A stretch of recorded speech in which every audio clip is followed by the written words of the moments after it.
Hey everyone, welcome back to Rock, Paper, Shotgun. Liam here, and I'm joined by hardware editor James. How's it going, James? Hello, good. I do have a bit of a stinking cold, but yeah, otherwise adequate. So I wanted to get you on here today to talk about The Witcher 3, because the next-gen update has just arrived for PC, and I think it's fair to say its effect on the game is pretty disappointing. Yeah, let's not be polite, it's crap.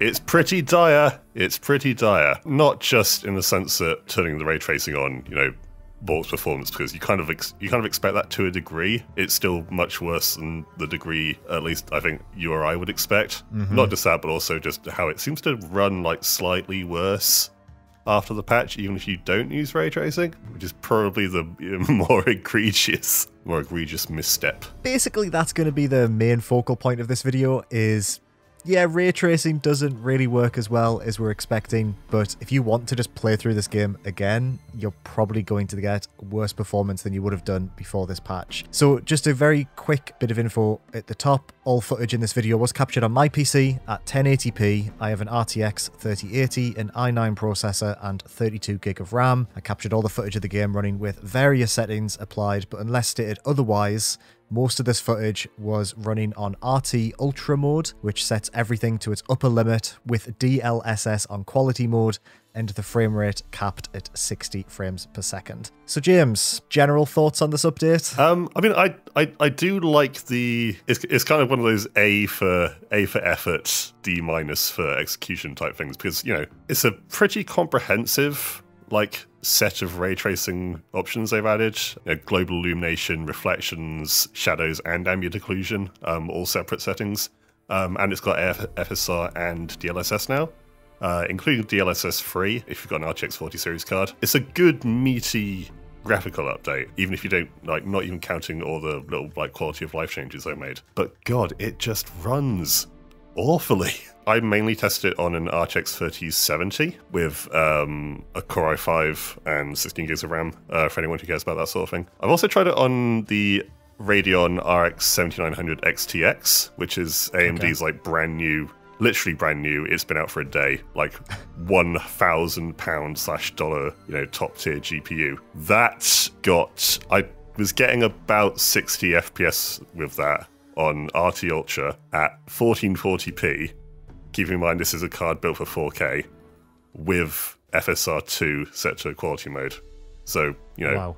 lower resolution that it's built for and upscaling, and it's still only just reaching a kind of good smooth level. God damn. And then it crashes. You've had a lot of issues with crashes though, right? I've had a lot of crashes. I know you said you haven't, but yeah, I've been crashing all the live long day, especially on the RX 7900 XTX. How weird. There's a possibility that it's a driver related thing, although I didn't have any kind of similar crashing problems when I tested this card when I was reviewing it, and that was across a dozen different games, including Cyberpunk 2077, which is, another CG Projekt Red PC melter ray tracing lunatic creation. But yeah, even on the 3070, it crashes randomly. It crashes when you change the settings.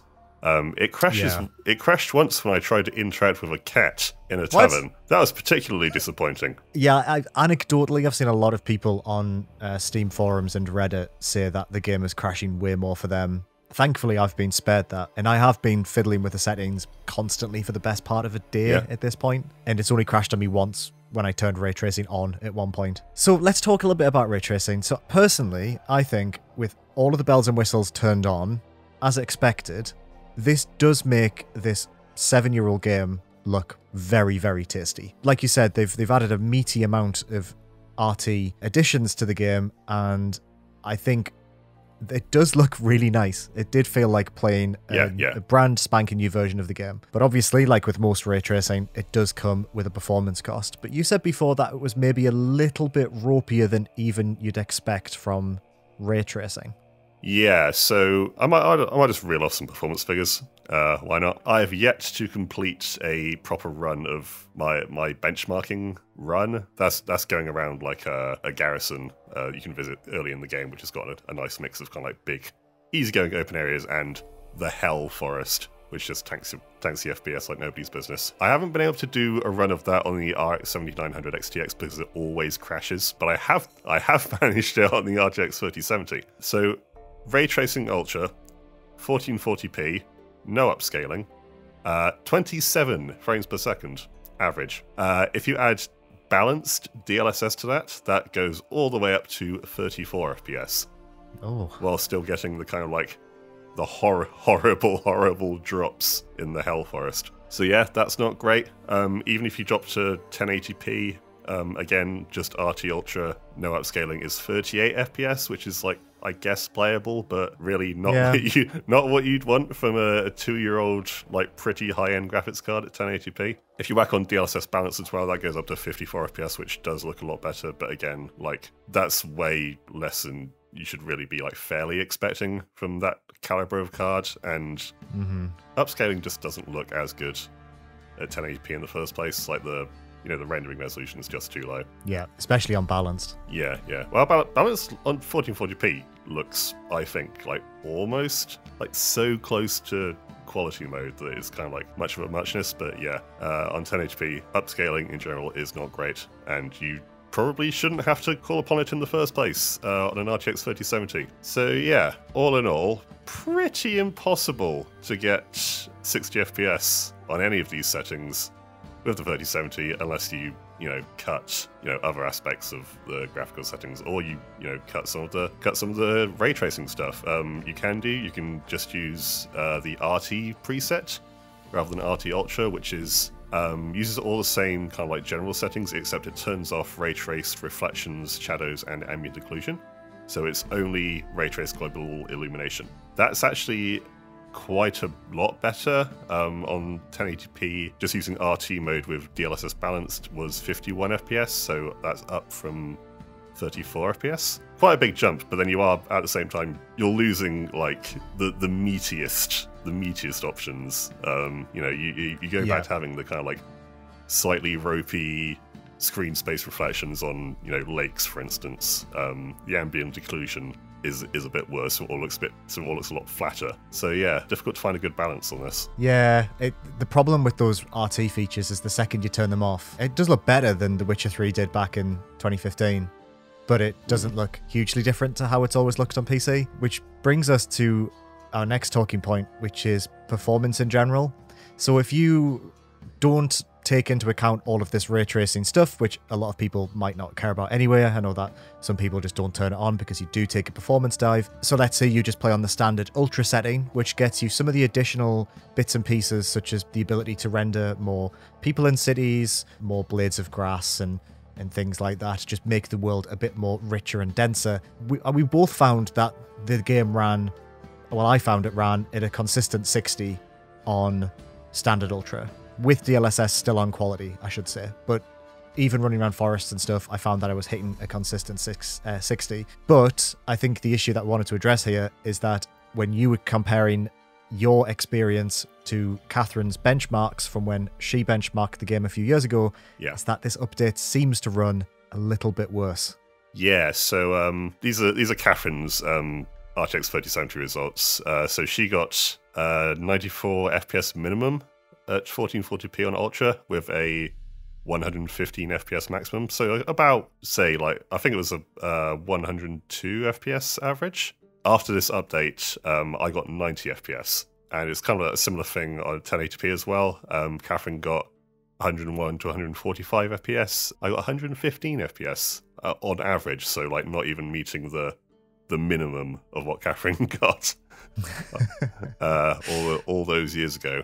So yeah, that's kind of like it's definitely a shame that ray tracing like runs so badly, but there's also a degree of you do expect it when you turn on these things to take a big hit. What you don't expect is for the rest of the game to run worse as well. Yeah, it's a shame, isn't it? It's not, it's not. Let's be fair here. Like it's not ruinous. No, it's not like it drops from 110 FPS to 20 FPS. But still, like 10 or so percent. Like that's a big drop for no actual. For what? Like a few extra blades of grass, you said. Yeah, it is just a shame, I think. Now, I think it is worth saying that you can roll back to the latest PC patch that was out before this next gen update. I think it's 1.32. You can access this through the beta branch on Steam and on GOG as well. But for the rest of us who might want to play The Witcher 3 as CD Projekt intended us to, do you think this can be fixed? And is it worth waiting until they do? I mean, I think it can be improved, definitely. Like I say, that there is no reality in which you can turn on ray tracing effects and not kind of like tank a big hit. Maybe if you put like DLSS or FSR on, you know, ultra performance mode, you can kind of like claw most of it back, but it's never going to be. It's always going to, you know, be hard on the FPS. That being said, I do kind of hope they take another look at this and see if they can't, you know, squeeze out a few more frames here and there. Especially on, you know, like the RTX 30 series hardware, like that. These are not weak cards; they are not old cards. And while it is the way of the world that new games will come out that are more demanding than the last generation, eventually old cards will, you know, become weaker and weaker. The lifespan of that has to be more than 2 years. Yeah. So yeah, hopefully ray tracing performance gets a boost, and I definitely think like non-ray tracing performance should get a boost, because it's almost unfair on people who maybe like want to go back after this update without having the ray tracing and finding that it just runs worse than it did, you know, last month. Yeah, I've saw a few people in the Steam forums say that the game runs worse on Steam Deck. Now, we haven't tested that.